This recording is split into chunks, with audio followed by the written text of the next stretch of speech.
Here's what you missed on Phathead and Cande in the morning. Weekdays 6 to 10 a.m. on My Country 96.1.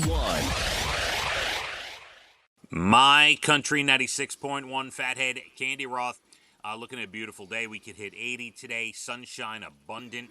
Tomorrow for Friday, same thing. And then it's interesting because the holiday weekend could be okay, but there are going to be spots. A thunderstorm here. Look out, there could be a pop-up shower there. Oh, man. It's like August. Yeah, and now, right, correct. And it's not going to be a washout weekend. It's going to be nice, but you're going to have the threat Saturday, Sunday, Monday of a thunderstorm here and there. But I will tell you, today, Thursday, June 29th, and tomorrow, Friday, June 30th, look absolutely gorgeous, Cande. Oh, that's good news. Yesterday was lovely. Yesterday turned out to be okay. There were spots of rain, here and there. But yes, turned out to be warm, very humid yesterday afternoon for a little bit. It did get humid, yes. Yeah, and then it cooled down.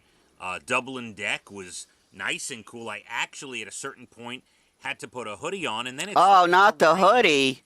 Halfway through, it started to rain. I had to. Oh. Yeah. Which hoodie did you wear? The Dublin Deck hoodie. Of course. Now, big doings yesterday at Dublin Deck. Oh. All three of my children went with me last night. Oh, you've started a trend. Yeah, they like to hang out with Daddy at his job. Yeah, it's cool. And how did that work out? It was good. Well, it started with Leah saying, "Can I go with you tonight?" And I said, sure. And then Elijah wanted to. And then Abby wasn't sure. At the last minute before we left, she said, "I'm coming." And yeah, it was good. They had a good time. They enjoyed. And I wish it wouldn't have rained for the second hour that we were there. But the first hour was great, dry and beautiful. And we had a nice time yesterday. So That's wonderful. yeah. Now, you slept a little better last night? I did. I fell asleep and I slept and I feel better today. Absolutely. I felt so drained by 5 o'clock yesterday. I was like, oh my goodness. Oh, very difficult. Yeah. Now, how did you, were you nervous going to bed? Like, I hope I sleep. How did that all happen there? I wasn't nervous, but I just went with I said, when I feel like falling, I'm not going to force it. I watched some TV. Then I felt, it come on. I said, all right, turn the TV off. I fell asleep.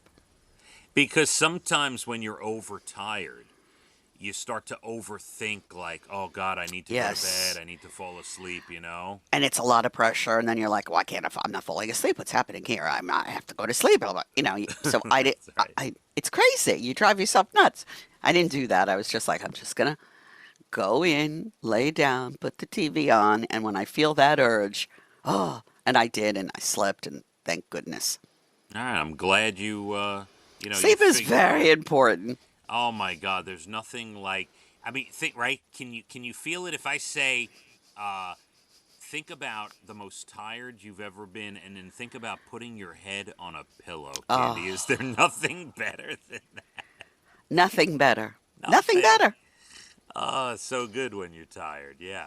Well, I'm glad. I'm happy that you're, so you won't be a curmudgeon today. You'll be. No, I should be all right. All right, very good. You never know. Anything could turn me, but I should be all right.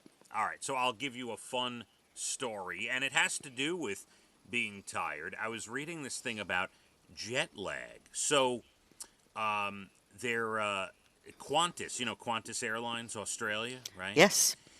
They're adding a new 20-hour long-haul flight from Sydney to New York in 2025. Oh, wow. Yeah, so they partnered with the University of Sydney to figure out how people can avoid jet lag.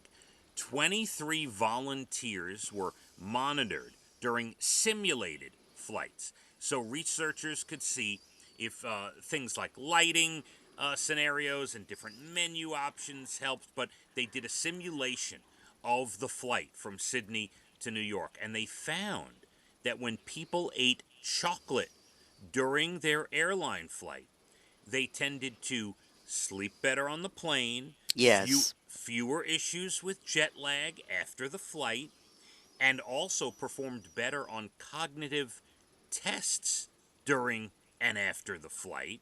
I need a chocolate bar. Yeah, so this anytime you fly, even if you're going across the country, you're going to California, Vegas, whatever, and you think you might be jet lagged, they think one of the reasons they haven't completed the full study, they think it might be because comfort foods like chocolate and like turkey on Thanksgiving can make your body produce more tryptophan. Ah. Yes. Now, this is just one study, but maybe, you're getting on a plane. There might be some people traveling this holiday weekend, Candy, that could use this. Yes, I wish them luck. I am not capable of really sleeping on a plane.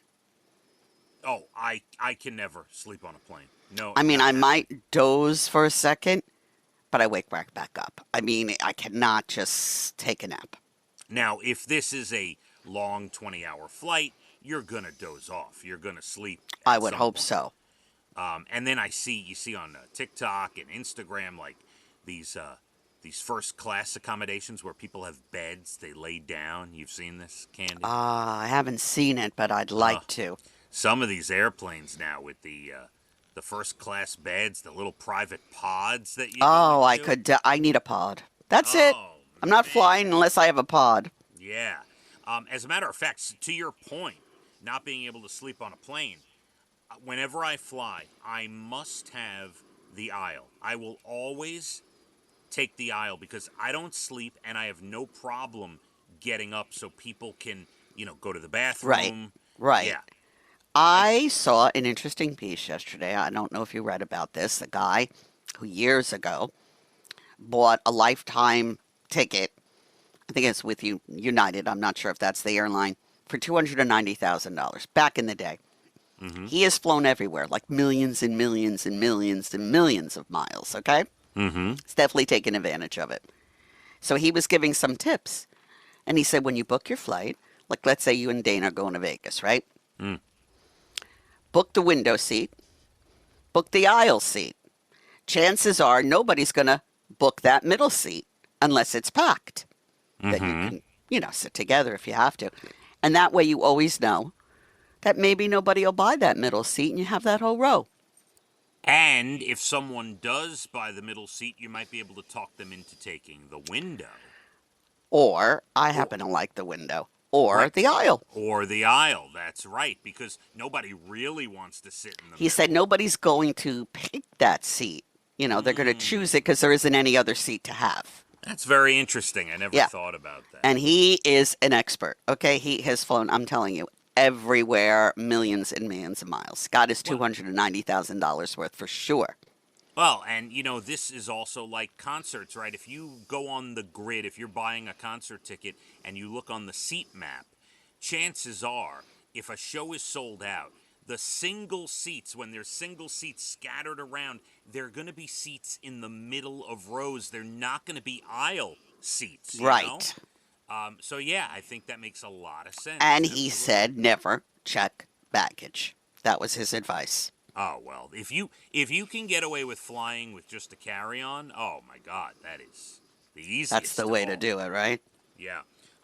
Candy, we will talk more about travel. It's interesting that it's come up because busy travel time coming up starting tomorrow. We will discuss that. We will discuss road trips. We got all sorts of things to get to. 7:30 special song, less than an hour to your bald and the beautiful entertainment coming up about 8:12. We are in line for a gorgeous day today for your Thursday, a gorgeous day tomorrow for your Friday, both in the area of 80.